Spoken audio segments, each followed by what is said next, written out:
We're here today to discuss one of the organizations featured in our new book called How to Heal Our Divides. Catherine Meeks, PhD, is Executive Director of Absalom Jones Center for Racial Healing. Prior to the center's opening, she chaired its precursor, Beloved Community, Commission for Dismantling Racism for the Episcopal Diocese of Atlanta. A sought-after teacher and workshop leader, Catherine brings 4 decades of experience to the work of transforming the dismantling racism work in Atlanta. Catherine is a retired Clara Center Acree Distinguished Professor of Sociocultural Studies from Wesleyan College and founding executive director of the Lane Center for Community Engagement and Service. She's the author of 6 books and is the editor of the best-selling book, Living into God's Dream, Dismantling Racism in America. She holds a master's degree in social work from Clark Atlanta University and a PhD from Emory University. So Catherine, it's such a pleasure to have you here with us today. Thank you for your work. Thank you. It's good to be here. And it's always good to talk about the work, which means so much to me. So I've kind of talked about your background a little bit, but could you give folks an even deeper flavor of that? Well, of course, I've been doing this work since I was a kid in college, and I'll be 75 I'm pretty soon.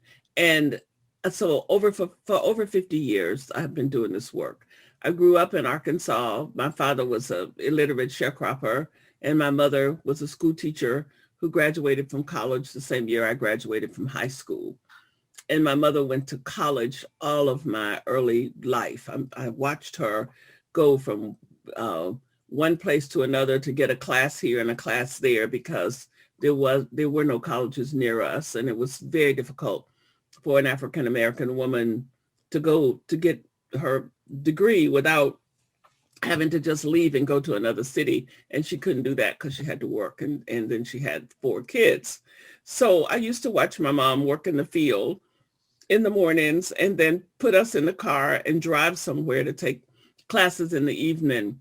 And I learned a whole lot about perseverance and tenacity and the importance of being focused and really listening to your heart and going in that direction. And it's a lot of that observation more than anything, because Mama didn't talk about it much. She just got up every day and did all the stuff she needed to do. And I'm sort of that kind of person too, who just gets up and goes forward to the work.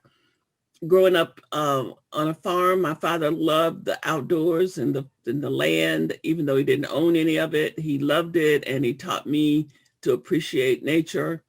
And I think that the combination of my mother and my father helped to give me the tools that I have now to help me do this work, which is quite tedious at times, but requires a lot of perseverance and patience and staying focused. And I learned that from them growing up in Arkansas as a poor Black girl with a sense of a call to do something in the world to assure my own liberation and the liberation of other people. Wow, that's neat to hear your story. Yeah. Could you tell us just an overview of the Center for Racial Healing? Well, the center is 3 years old. And it morphed out of the Commission for Dismantling Racism, which I chaired for 8 years. And when I took on the chairing of that commission, it was called the Anti-Racism Commission, and offered a class called the Anti-Racism class that everybody in our diocese who wanted to be a leader, ordained person or a vestry member or search committee member, was mandated to take if they wanted to do those jobs. Well, needless to say, people really did everything they could to avoid the class. They hated it. It just had a bad reputation too much of the time. And it worried me a lot because I was a professor of African American studies, and I knew that the work of liberation of dismantling racism needed to be done with excellence and not to have people trying to hide out to avoid it. And so it was very disturbing to me, that bad attitude toward the work in our diocese. And when the opportunity came for me to take over the chairing of it, I was hesitant, but I knew I needed to do it. And as soon as I got involved, we reimagined the training and made it Eucharist centered and reimagined the work and put it under the umbrella of spiritual formation and created a completely different narrative around it that resulted in it just mushrooming. And people quit trying to hide out. Also, we changed our name from Anti-Racism Commission to Commission for Dismantling Racism, Beloved Community, Commission for Dismantling Racism, which really just shifted the energy from the negativity to something a bit more positive. And as a result of that, the work just mushroomed in our diocese, but it also started to gain a reputation around the church. And after a while, we had people coming from other dioceses to talk to us about what are we doing and how are we doing this and how could we help them. And so finally, we just outgrew ourselves as a commission. And Bishop Wright had said that to me one day. And I said, well, of course, I've been thinking that myself. And I think we should have a center. And so we began to pursue that idea with Bishop Michael Curry, who was quite taken by the notion and was willing to become a partner with us. So the Center for Racial Healing was born 3 years ago, and the commission was decommissioned, and we no longer have a commission in this diocese. We just have the center that picked up the training work, but then expanded it significantly. And so we are a collaborative partnership between the Episcopal Diocese of Atlanta and the presiding bishop. However, we're getting ready to move into enlarging that notion to be a partnership with General Convention rather than just the presiding bishop, because it's important for the security of and longevity of the center that it not be connected to just the presiding bishop, because then when that person changes, then you've got to lobby that person to see if they want to keep doing this. If it's a part of the General Convention, that could come up, but it won't come up as quickly. And so we are mandated to offer our work to the entire Episcopal Church. And we have managed in 3 years to pretty much engage 60 of the 99 dioceses in the communion, which I'm very proud of. We have gone from just being this little local group in our diocese to now actually being an international center. We've worked regionally with the province in Province 4. We've worked nationally with dioceses outside of our province and also internationally with Province 9. And so I'm very, very grateful for the support that the center has gotten and the reception that it has gotten. But the primary reason for that is that we have shifted the lens in the right direction. The direction that the work needed to be done in is about mobilization of the church and getting people within parishes to start seeing this work as their responsibility and taking it on and doing their own work and not waiting for somebody to come from a commission or a center with a prescription. But our job as a center, I think, is to be a support, to be a catalyst, to be an affirmer. And yes, we do offer classes and some things, but our biggest emphasis is upon mobilizing yourself, mobilizing the parish so that parishes are looking at their year-long program and saying, what are we going to be doing about racial healing and dismantling racism? And we're beginning to see that happen. The center is beginning to see that happening around the country. And it's very rewarding to see people take this work up on their own and not just sit and wait for somebody to come and offer something in their city or, to invite them to think about this. They're thinking about it themselves. They're realizing the need for them to be actively involved and not passively waiting for somebody to come and say, have you thought about doing a book study or film series? People are doing those things. They're doing pilgrimages. They're looking for more and more resources. So that's what the center is about. We say we are bold. We are a brave space where the truth can be told. And we pride ourselves on being compassionate truth tellers and engaging people in that way and encouraging people to join us in that process. Well, that's a wonderful set of accomplishments, and I'm so glad to hear Mm-hmm. about the growth that's taken place. Mm-hmm. Are your programs open to people or churches outside of the Episcopal Church? Yes, we will never turn anybody away who shows up in one of our programs or shows interest in what we're doing. But our primary constituency is the Episcopal Church. We have 3 million people in the Episcopal Church. So I say that if we change our church and get our church to be really committed to doing this work as it needs to be done, that would be a wonderful achievement.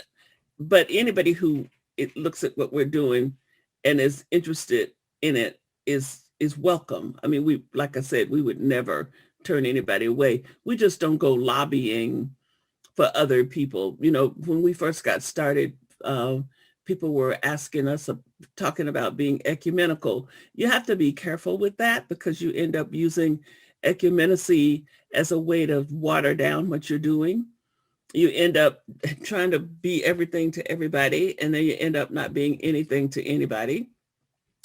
Also, I felt like the Episcopal Church had its own woundedness to work on, and that within our family structure as Episcopalians, we needed to take that seriously and not have to ask other people to come bring their woundedness because we got enough to go around. And so I've been pretty adamant about not losing focus. Now, we have worked with Baha'i people, Presbyterians, Lutherans, Methodists, Jewish people occasionally, but they have come to us and said, you know, can you do this, or will you help us with this? And we always will say yes. But I'm not trying to go have a center that's for everybody, because that's, you know, I mean, it's okay. It would be wonderful, but we don't have that capacity, and it would cause us to lose our focus. And I think part of the reason why we've been so successful is that we have stayed so clearly focused on what it is we're trying to do. And while welcoming people who want to be a part of us without trying to make them partners or have them come, and then then we got to reshape ourselves some, because if you're going to partner with somebody, you got to it's give and take. And in this case, we need to be plotting our own course toward healing for the Episcopal Church. I think in any endeavor, you know, focus, particularly in the early stages, is really valuable. Mm-hmm. And so I can totally see that, but I'm also really glad that, you know, the programs are open to others, because I think that you've done such a wonderful thing that, you know, it's got to be of value to many different denominations and non-denominations. Yes. And we have been so grateful to have other people learn about us and want to be interested and come to be with us in some of our, particularly in our Dismantling Racism classes, and some of our now the webinars and things that we're doing. And we welcome that and we're grateful for it.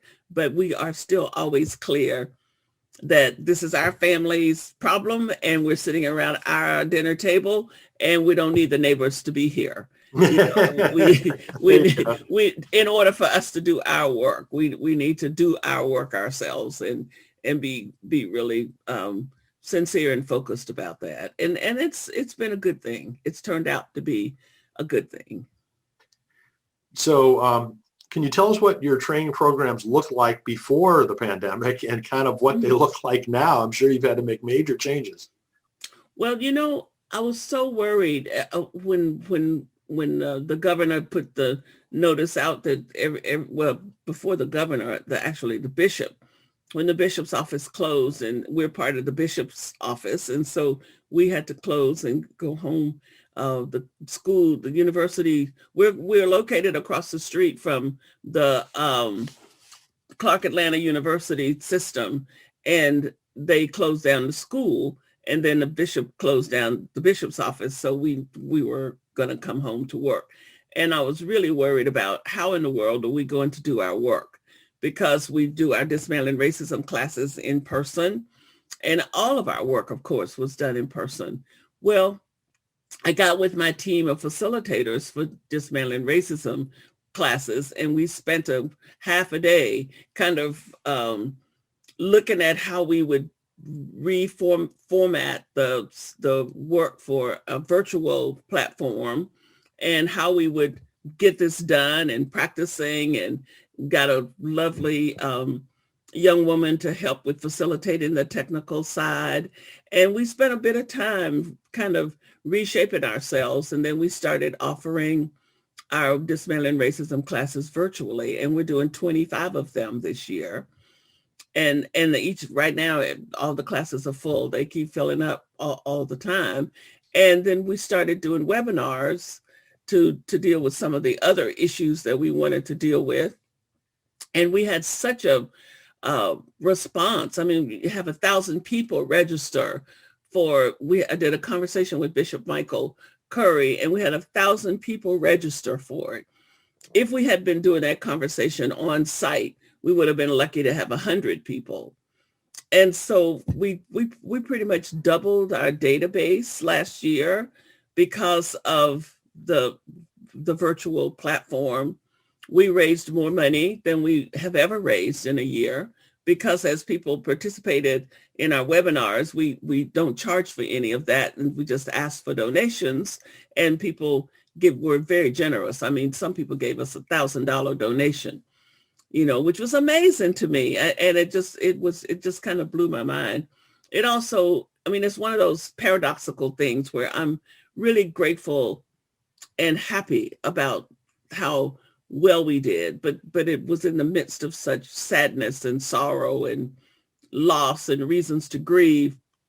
But it's just the way life is. I mean, there's always these paradoxes. So here's the thing to celebrate, and over here's the thing to grieve about. And you just kind of have to hold them both and go forward. And I'm very, very grateful that the center ended up in such a good place at the end of the year.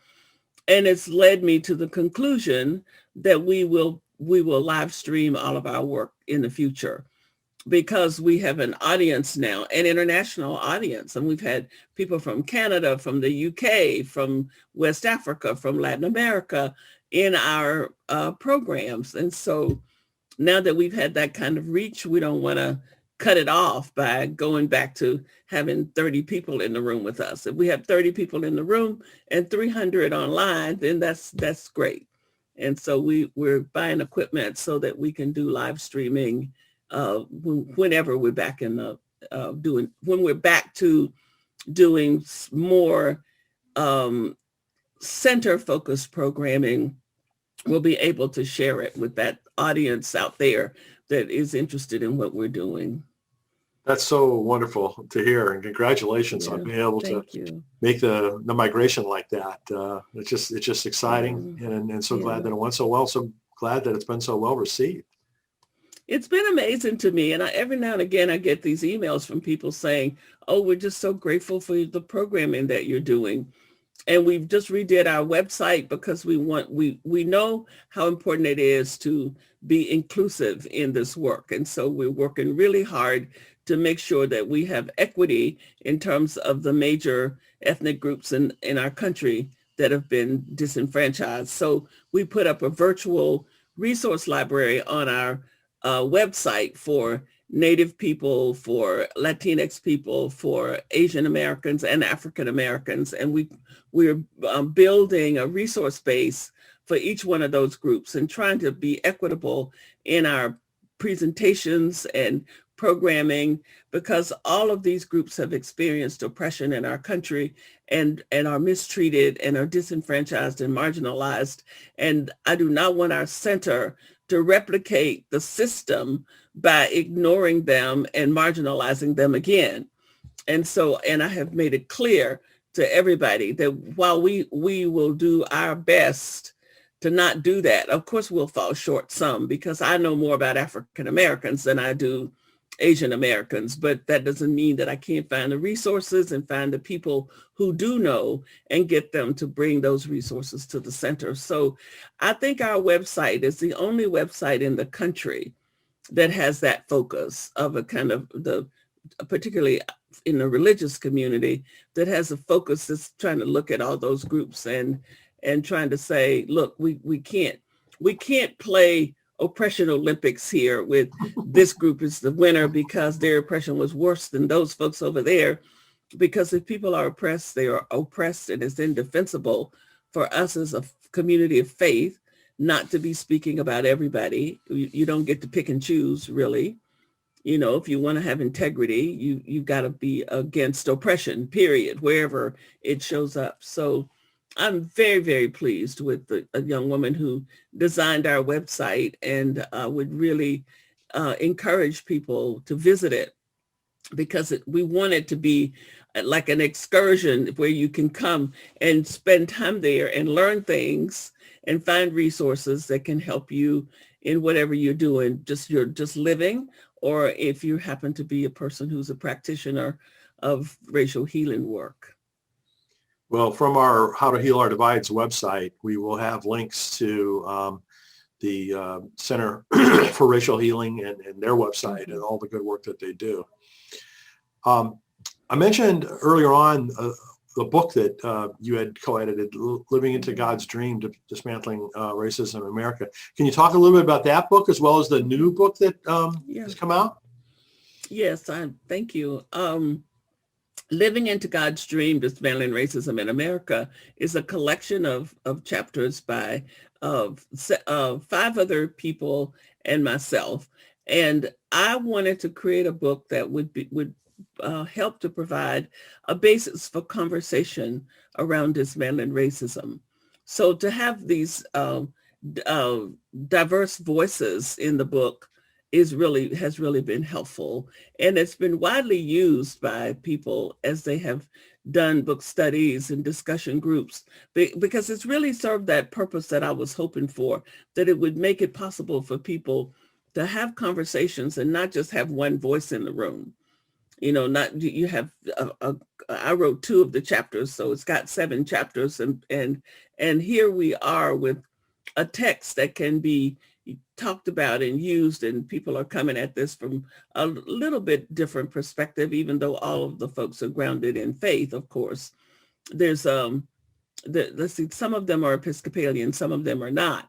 But it doesn't matter. I mean, we had a kind of common understanding of reality that is a thread that goes through the book. And the basic premise being that it is God's dream for us to live without these structures that we have put into place to divide ourselves, and that our work is to find a way to diminish those things. I mean, if you know, to keep chipping away at it and making it impossible for that division to thrive, at least. I mean, if we can't get rid of it, let's at least make it limp along instead of being such a powerful force among us. So I'm very pleased with the results that have come from the book.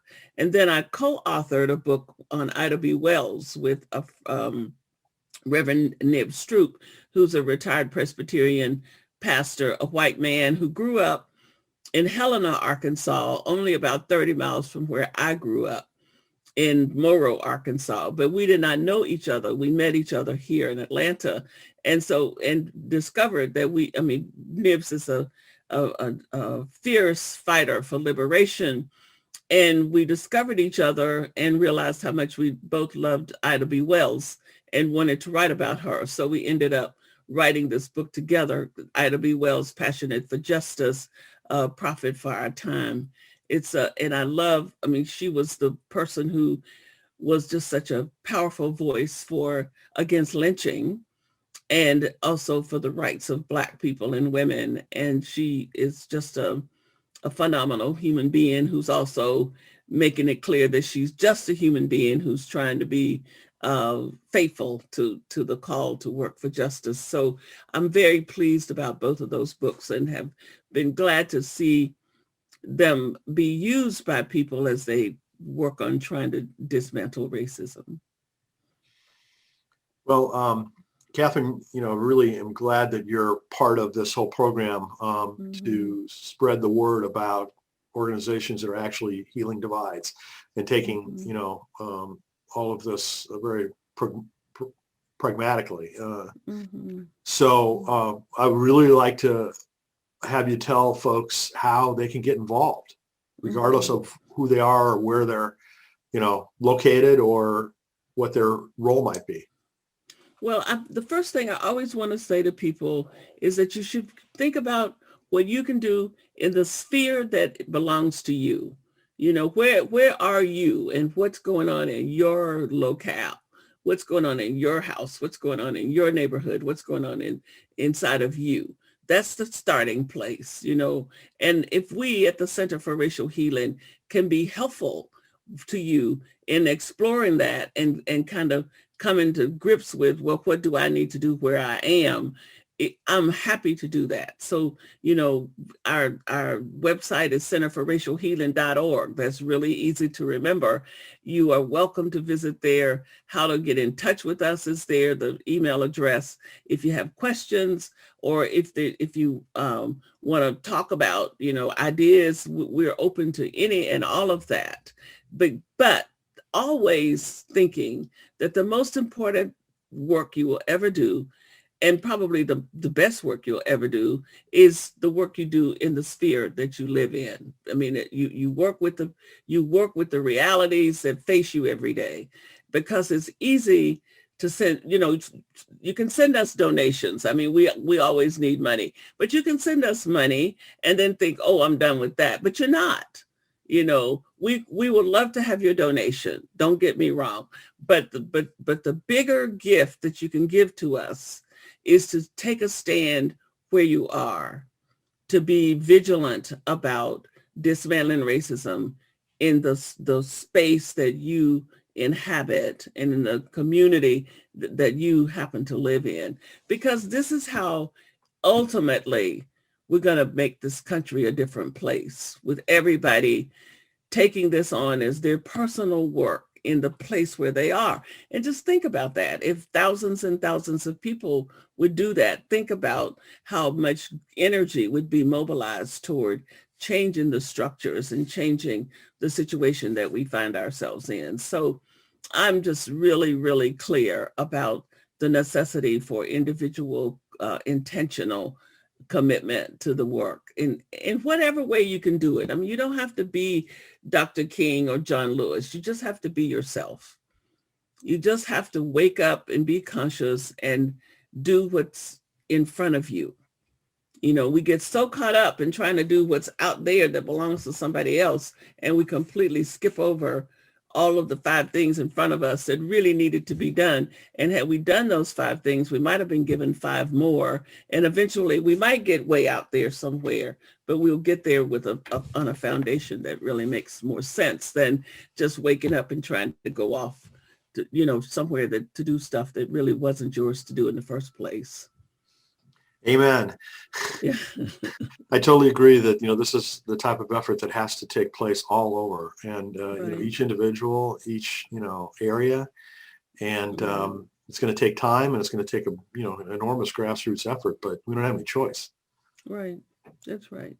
That's right. And we owe it to the people who already gave their lives to make the world a better place. We owe it to the people who were willing to be courageous, who were willing to lay their lives down for liberation and freedom for everybody. We owe them our commitment, because we live in these free spaces, whatever free spaces we have, because people were willing to struggle for it. And I have the least thing I can do to say thank you is to be faithful to the legacy. Well, Catherine, thank you again for spending some time with us to, go through your programs, and thank you for being part of the How to Heal Our Divides program. And thank you so much for the decades worth of wonderful work that you've done. Well, you're so welcome, and thank you for including me in the center. I'm delighted, and I'm really delighted that you're doing this project, because I think this country is in dire need of new narratives and new ways to think about how we're going to live together. And Dr. King said we were either going to learn to live together as sisters and brothers or perish as fools. And we seem to be working hard on the fools part. So I'm really, really grateful for this project that can be another voice for saying, wait a minute, you don't have to, you don't have to go down that road. There are people going down better roads, and you might want to consider it. So thank you too. Absolutely. Well, thank you so much, Catherine. All right.